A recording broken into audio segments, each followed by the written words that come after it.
ರಾಮೇಶ್ವರಂ ತುಂಬ ಕ್ರೌಡ್ ಇತ್ತು. ಸೊ ಹಾಗಾಗಿ ನಾನು ಅಲ್ಲಿಂದ ಸ್ಟಾರ್ಟ್ ಆಗಿದ್ದು ಕೂಡ ಲೇಟ್ ಆಯಿತು. ಸೊ ಈಗ ಹೊರಟಿದ್ದೀನಿ ನಾನು towards Srisailam. So on the way ಶ್ರೀಶೈಲಂಗೆ ಹೋಗ್ತಾ ನಾನು ಗೂಗಲ್ ಮ್ಯಾಪ್ಸಲ್ಲಿ ನೋಡಿದಾಗ ನನಗೆ 3 ಆಪ್ಷನ್ ಸಿಗುತ್ತೆ.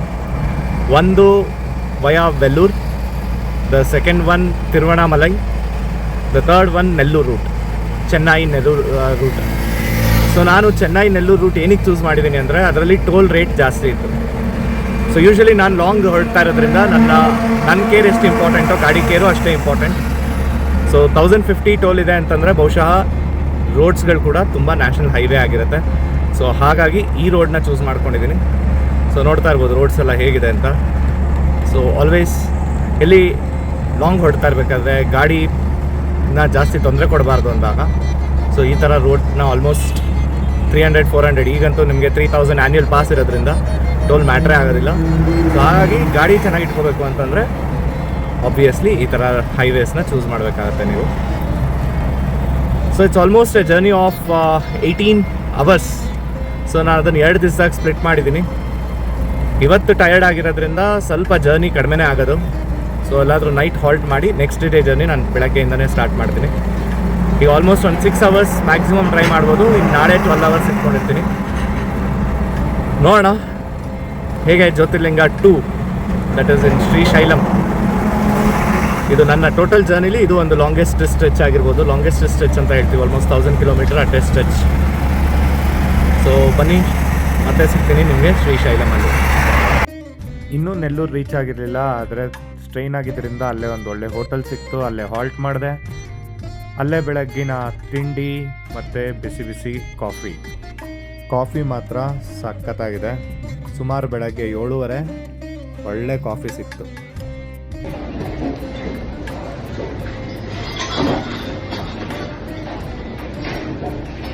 ಹೀಗೆ ಕಾಫಿ ಕುಡಿತಾ ನನಗೆ ಕಂಡಿದ್ದು ಒಂದು ಸೈಕಲ್. ಈ ಸೈಕಲಿಂದ ಏನೋ ಬರ್ದಿದೆಯಲ್ಲ ಅಂತ ನೋಡಿದ್ರೆ ಯಾರೋ ಭಾರತದಿಂದ ನೇಪಾಳದವರೆಗೂ ಯಾತ್ರೆ ಹೊರಟಿದ್ದಾರೆ ಅಂತ ಗೊತ್ತಾಯಿತು. ಯಾರು ಅಂತ ನೋಡಿದ್ರೆ ಈ ಮಹಾವ್ಯಕ್ತಿ ಈ ವಯಸ್ಸಲ್ಲಿ ಸೈಕಲಲ್ಲಿ ಯಪ್ಪ. इन्होंने नहीं तो आगे जाता था, फिर भी 90 किलोमीटर हो गए. अभी कहाँ से आ रहे हैं आप? ये पीछे गाँव है ना, ये क्या है? कहाँ से आ रहे हैं आप अभी? कौन सा प्रदेश से? नहीं ये तमिलनाडु से. ಎಂಥ ಮೋಟಿವೇಶನ್ ನೋಡಿ ನನಗೆ. ನಾನು ಕಾರಲ್ಲಿ ಹೊರಟಿದ್ದೀನಿ ಅಂದರೆ ಇವರು ಸೈಕಲಲ್ಲೇ ಇಡೀ ದೇಶ ಸುತ್ತಾ ಇದ್ದಾರೆ. ಹಾಗೆ ಅವ್ರ ಬಗ್ಗೆನೇ ಯೋಚನೆ ಮಾಡಿಕೊಂಡು ನನಗೆ ಟೈಮ್ ಹೋಗಿದ್ದೇ ಗೊತ್ತಾಗಲಿಲ್ಲ. ಅಲ್ಲಿಂದ ರೆಡಿಯಾಗಿ ಮತ್ತೆ ನನ್ನ ಡೇ 4 ಜರ್ನಿ ಸ್ಟಾರ್ಟ್ ಆಯಿತು ಟುವರ್ಡ್ಸ್ ಶ್ರೀಶೈಲಂ. ಗಂಟೆ ಸುಮಾರು ಆಗಲೇ 11:30 ಆಗೋಗಿತ್ತು ನಾನು ಹೊರಟಿದ್ದು. ಸರಿ ನಡೀರಿ ಹೊರಡೋಣ ಶ್ರೀಶೈಲಂಗೆ.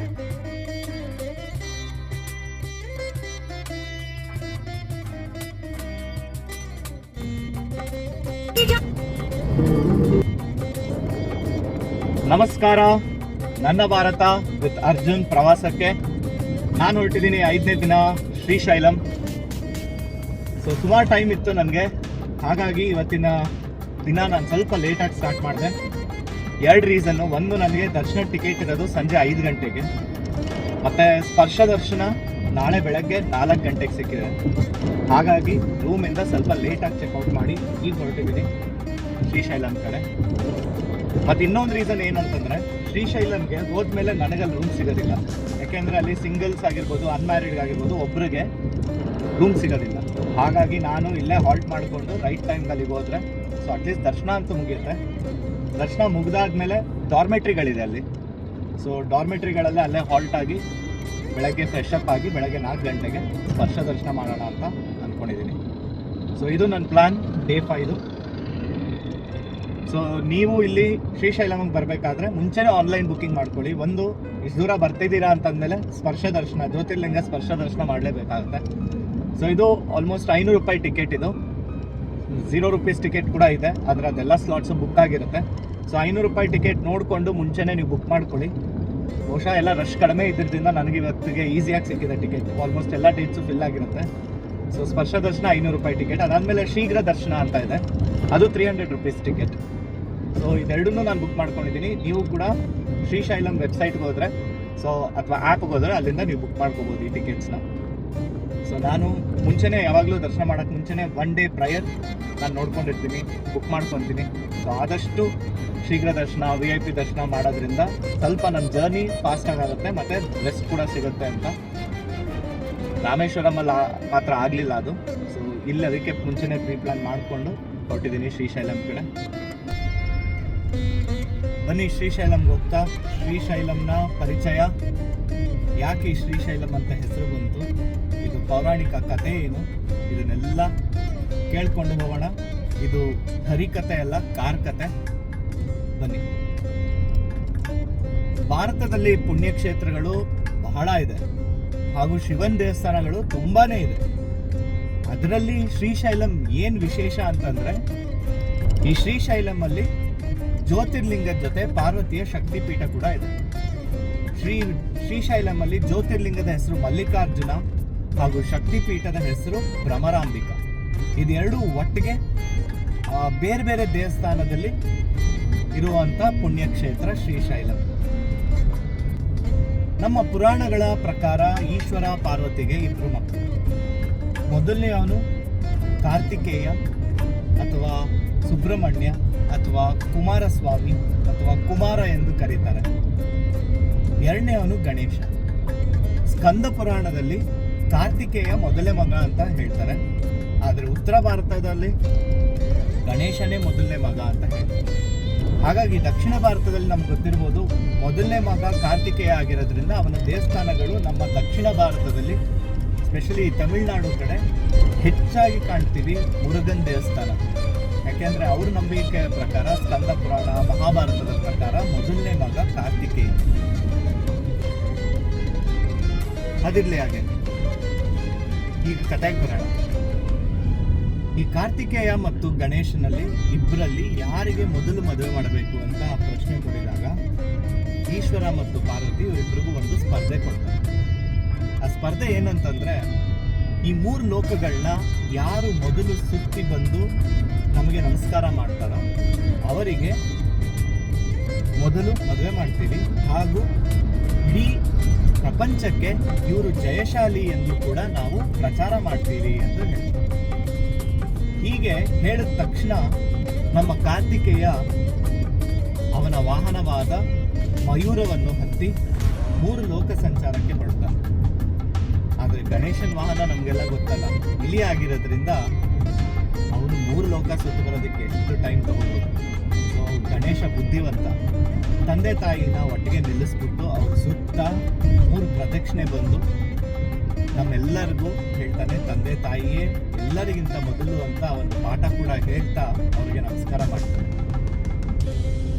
ಮಯೂರ ಇಟ್ಕೊಂಡು ಕಾರ್ತಿಕೇಯ 3 ಲೋಕ ಸುತ್ತದು ಒಂದೇ, ನಾನು ಇಲಿ ಇಟ್ಕೊಂಡು ನಿಮ್ಮ ಇಬ್ಬರು ಸುತ್ತದು ಒಂದೇ ಅಂತ ಹೇಳಿ ನಮಸ್ಕಾರ ಮಾಡಿದಾಗ ಈಶ್ವರ ಪಾರ್ವತಿ, ಹೌದು ನೀನೇ ಮೊದಲು, ನೀನೇ ಎಲ್ಲದಕ್ಕೂ ವಿಘ್ನಹರ್ತ, ನೀನೇ ಜಯಶಾಲಿ ಅಂತ ಘೋಷಣೆ ಮಾಡ್ಬಿಡ್ತಾರೆ. ಘೋಷಣೆ ಮಾಡಿ ನಮ್ಮ ಗಣೇಶನಿಗೆ ಸಿದ್ಧಿ ಬುದ್ಧಿ ಇಬ್ಬರನ್ನು ಕೊಟ್ಟು ಮದುವೆ ಕೂಡ ಮಾಡ್ತಾರೆ. ಹೌದು, ಗಣೇಶ ಬ್ರಹ್ಮಚಾರಿ ಅಲ್ಲ, ಇದು ಹೇಗೆ ಸಿದ್ಧಿ ಬುದ್ಧಿ, ಅದನ್ನು ಮುಂದೆ ಹೋಗ್ತಾ ಕಥೆಯಲ್ಲಿ ತಿಳಿಸೋಣ. ಸೊ ಅಲ್ಲಿ ತನಕ ಇದನ್ನು ಇಷ್ಟ ಇಟ್ಕೊಳ್ಳಿ, ಗಣೇಶನಿಗೆ ಮದುವೆ ಮಾಡ್ತಾರೆ ಸಿದ್ಧಿ ಬುದ್ಧಿನ ಕೊಟ್ಟು. ನಮ್ಮ ಕಾರ್ತಿಕೇಯ ಈ 3 ಲೋಕ ಸುತ್ತು ಬರೋ ಅಷ್ಟರಲ್ಲಿ ಇಲ್ಲಿ ಗಣೇಶನ ಮದುವೆನೇ ಆಗೋಗಿರುತ್ತೆ. ಇದನ್ನ ನೋಡಿ ನಮ್ಮ ಕಾರ್ತಿಕೇಯ ಕೋಪಗೊಂಡು, ತಂದೆ ತಾಯಿ ಮೇಲೆ ಕೋಪಗೊಂಡು ದಕ್ಷಿಣದತ್ತ ಕ್ರೌಂಚ ಪರ್ವತದ ಮೇಲೆ ವಾಸಿಸಲು ಹೋಗ್ತಾನೆ. ನೋಡಿ, ಈಗಿನ ಮಕ್ಕಳು ಕೋಪ ಮಾಡಿಕೊಂಡು ರೂಮಲ್ಲಿ ಬಾಗ್ಲಾಕೊಳ್ಳೋದೇನು ಹೊಸದಲ್ಲ ಅಲ್ವಾ, ಅಟ್ಲೀಸ್ಟ್ ಅಲ್ಲೇ ಬಾಗ್ಲಾಕೊಳ್ತಾ ಇದ್ದಾರೆ. ನಮ್ಮ ಕಾರ್ತಿಕೇಯ ನೋಡಿ ಅಲ್ಲಿಂದ ಬಿಟ್ಟು ದಕ್ಷಿಣದ ಕಡೆ ಕ್ರೌಂಚ ಪರ್ವತದಲ್ಲಿ ವಾಸಿಸಲು ಬರ್ತಾ ಇದ್ದಾರೆ. ಸೊ ಇದೆಲ್ಲ ನಮಗೆ ಮುಂಚೆಯಿಂದ ಬಂದಿರುವಂಥ ವಿದ್ಯೆಗಳು ಅನ್ಸುತ್ತೆ, ಈಗಿಂದೇನು ಬಂದಿಲ್ಲ. ಪಾಪ ಈಗ ಮಕ್ಕಳುಗಳನ್ನ ಬೈಯೋದು ಬೇಡ, ಸುಮ್ಮನೆ ಬಾಗ್ಲಾಕೊಂಡು ಅಂತ. ಸೊ ಹೀಗೆ ಕ್ರೌಂಚ ಪರ್ವತದ ಮೇಲೆ ಇರುವಂಥ ಕಾರ್ತಿಕೇಯನ ಮನವೊಲಿಸಲು ಪ್ರತಿನಿತ್ಯ ಶಿವ ಮತ್ತು ಪಾರ್ವತಿ ಇಬ್ಬರು ಅವನ ಮನವೊಲಿಸಲು ಈ ಕ್ರೌಂಚ ಪರ್ವತ ಇರುವ ಜಾಗವೇ ನಮ್ಮ ಶ್ರೀ ಕ್ಷೇತ್ರ ಶ್ರೀಶೈಲಂ. ಈ ಶ್ರೀಶೈಲಮಲ್ಲಿ ಈಶ್ವರನ ಹೆಸರು ಮಲ್ಲಿಕಾರ್ಜುನ. ಯಾಕೆ ಈಶ್ವರ ಅಂತ ಕರೀತಾರೆ, ಮಲ್ಲಿಕಾರ್ಜುನ ಅಂತ ಕರೀತಾ ಇದ್ದಾರೆ? ಏನಿದ್ರು ಮಲ್ಲಿಕಾ ಅಂದ್ರೇನು, ಅರ್ಜುನ ಅಂದ್ರೇನು? ಅರ್ಜುನ ಅಂದ ತಕ್ಷಣ ನಮಗೆ ಬರೋ ನೆನಪು ಪಾಂಡವರು. ಆದರೆ ಈಶ್ವರನ ಹೆಸರು ಯಾಕೆ ಮಲ್ಲಿಕಾರ್ಜುನ, ಇದನ್ನೆಲ್ಲ ಮುಂದೆ ನಿಮ್ಗೆ ತಿಳಿಸ್ತಾ ಬರ್ತೀನಿ ಇನ್ನೊಂದು ಪಾರ್ಟ್ ಆಫ್ ವಿಡಿಯೋಲಿ. ಅಲ್ಲಿ ತನಕ ನಾನು ಈಗ ಸ್ವಲ್ಪ ಫಾಸ್ಟಾಗಿ ಹೋಗಬೇಕು, ನನ್ನ ಟೈಮ್ ಆಗ್ತಾ ಇದೆ. 5 ಗಂಟೆ ಅಷ್ಟೊತ್ತಿಗೆ ಅಲ್ಲಿ ದೇವಸ್ಥಾನ ಕೂಡ ರೀಚ್ ಆಗಬೇಕು. ಮತ್ತು ಅಲ್ಲಿ ನನಗೆ ಇನ್ನೊಂದು ತೊಂದರೆ ಏನಂತಂದರೆ, ಇಲ್ಲಿ ಚೆಕ್ ಪೋಸ್ಟಲ್ಲಿ ಡ್ರೋನ್ ಚೆಕಿಂಗ್ ನಡೆಯುತ್ತಂತೆ. ಯಾಕೆಂದರೆ ಇದು ಟೈಗರ್ ಫಾರೆಸ್ಟ್ ರಿಸರ್ವ್ ಆಗಿರೋದ್ರಿಂದ ಇಲ್ಲಿ ಡ್ರೋನ್ ಫ್ಲೈ ಮಾಡೋವಂಥ ಆಪ್ಷನ್ ಇಲ್ಲ. ಮತ್ತು ದೇವಸ್ಥಾನದ ಹತ್ರ ಡ್ರೋನ್ ಆಗಲಿ ಇದನ್ನು ಬಿಡೋದಿಲ್ಲ. ನನ್ನ ಕಾರಲ್ಲಿ ಡ್ರೋನ್ ಇದೆ, ಹೇಗೆ ಎತ್ತಿಡೋದು ಹೇಗೆ ಮಾಡೋದು ನನಗೂ ಗೊತ್ತಿಲ್ಲ. ನೋಡೋಣ ಏನಾಗುತ್ತೆ, ಎಲ್ಲಿ ಬಚ್ಚಿಡಬೇಕು, ಹೆಂಗೆ ತೊಗೊಂಡೋಗ್ಬೇಕು ಅಂತ ನೋಡಿ. ಆದರೆ ಎಲ್ಲೂ ಡ್ರೋನ್ ಅಂತೂ ಹಾರಿಸೋದಿಲ್ಲ. ಇದು ಇಟ್ಕೊಂಡಿರೋದು ನನ್ನ ವಿಡಿಯೋ ಮಾಡೋದಕ್ಕೋಸ್ಕರ. ಬಟ್ ನಮಗೂ ಗೊತ್ತಿರಲಿಲ್ಲ ಇಲ್ಲಿ ಈ ಥರ ರಿಸ್ಟ್ರಿಕ್ಷನ್ಸ್ ಇದೆ ಅಂತ. ನೋಡೋಣ, ಅಲ್ಲೇ ರಿಕ್ವೆಸ್ಟ್ ಮಾಡ್ಕೊಳ್ಳೋದು ಅಥವಾ ಅಲ್ಲೇ ಇಟ್ಟು ಮುಂದಕ್ಕೆ ಹೋಗಿ ವಾಪಸ್ ಬರ್ತಾ ಕಲೆಕ್ಟ್ ಮಾಡ್ಕೊಳ್ಳೋದು ಅಥವಾ ಕಾರಲ್ಲಿ ಬಚ್ಚಿಡೋದು ನೋಡೋಣ.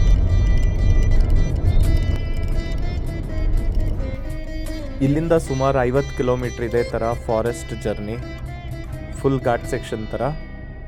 ಸೊ ಇಲ್ಲಿ 50 ರೂಪೀಸ್ ಟಿಕೆಟ್ ತೊಗೊಂಡು ಇಲ್ಲಿಂದ ಮುಂದಕ್ಕೆ ಹೋಗೋದು. ಸೊ ಇದು ಕಂಪ್ಲೀಟ್ ಫಾರೆಸ್ಟ್ ಏರಿಯಾ ಮತ್ತು ಘಾಟ್ ಸೆಕ್ಷನ್.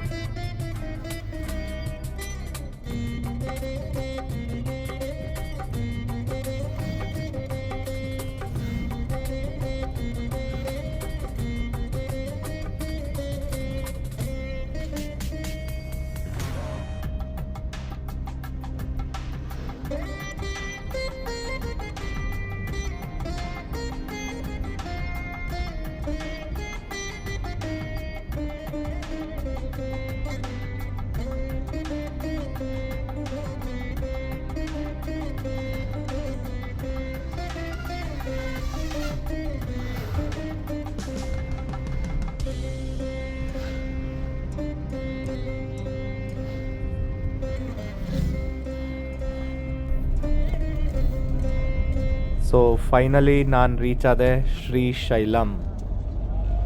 ಇದು ಶ್ರೀಶೈಲಂ ಎಂಟ್ರಿ ಗೇಟ್.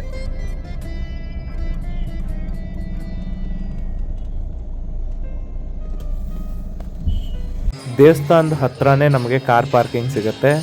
ಇದು ನೋಡೋದಕ್ಕೆ ಆಲ್ಮೋಸ್ಟ್ ನಮಗೆ ತಿರುಪತಿ ಥರನೇ ಇದೆ. ಸೊ ಅಲ್ಲಿರೋವಂಥ ಅರೇಂಜ್ಮೆಂಟ್ಸ್ ಆಗಿರ್ಬೋದು, ಪಾರ್ಕಿಂಗ್ ಆಗಿರ್ಬೋದು, ದೇವಸ್ಥಾನಗಳಾಗಿರ್ಬೋದು, ಮತ್ತು ಕ್ಯೂ ಅಲ್ಲಿ ನಡ್ಕೊಂಬರೋ ಜಾಗ ಆಗಿರ್ಬೋದು, ಆಲ್ಮೋಸ್ಟ್ ಎಲ್ಲ ತಿರುಪತಿ ಥರನೇ ಇದೆ. ಅಲ್ಲಿಂದ ಹೋಗಿ ದರ್ಶನ ಮುಗಿಸ್ಕೊಂಡು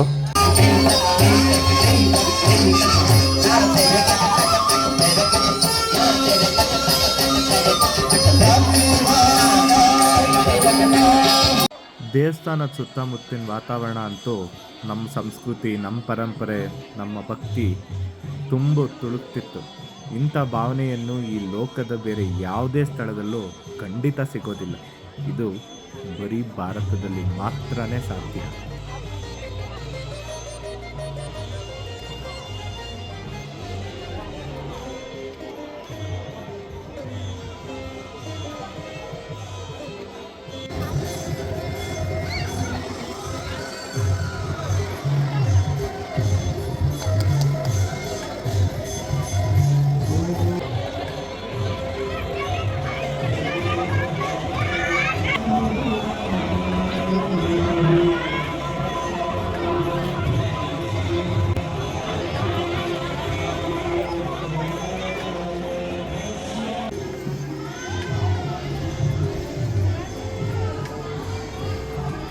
ನಾನು ಅಷ್ಟರಲ್ಲಿ ನನ್ನ ಸಂಜೆಯ ಶೀಘ್ರ ದರ್ಶನ ಮುಗಿಸಿ ಆಚೆ ಬಂದೆ.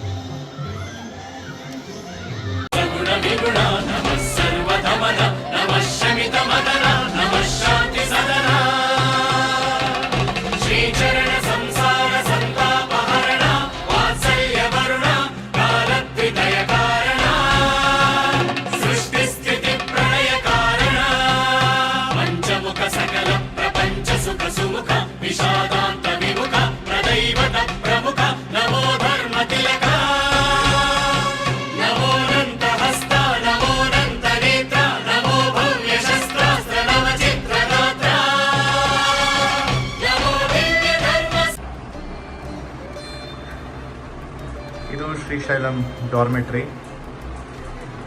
ಇಲ್ಲಿ ಸಿಂಗಲ್ಸಿಗೆ ರೂಮ್ ಕೊಡೋಲ್ಲ ಅಂತಂದಿದ್ರು. ಸೊ ನಾನೇನು ಮಾಡಿದೆ, ಇಲ್ಲಿ ಪರಿಚಯ ಮಾಡಿಕೊಂಡು ಇಡೀ ಡಾರ್ಮೆಟ್ರಿನೇ ನಾನು ಪರ್ಚೇಸ್ ಮಾಡ್ಕೊಂಡಿದ್ದೀನಿ ಮಾಂಟೆಸರಿಗೋಸ್ಕರ. ಇದು ಮಾಡಿದ್ದು ಯಾಕೆ ಅಂತಂದರೆ ನಾಳೆ ಬೆಳಗ್ಗೆ ನನಗೆ ಸ್ಪರ್ಶ ದರ್ಶನ ಇದೆ.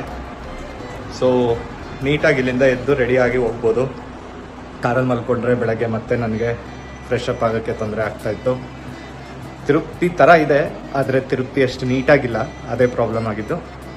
ಸೊ ಹಾಗಾಗಿ ನಾನು ಇಡೀ ಡಾರ್ಮೆಟ್ರಿನ ಇವತ್ತೊಂದು ದಿವಸಕ್ಕೋಸ್ಕರ ರೆಂಟಿಗೆ ತೊಗೊಂಡಿದ್ದೀನಿ. ಹೆಂಗಿದೆ? ಸೊ ಸಿಗೋಣ ನಾಳೆ ಸ್ಪರ್ಶ ದರ್ಶನ ಆದಮೇಲೆ.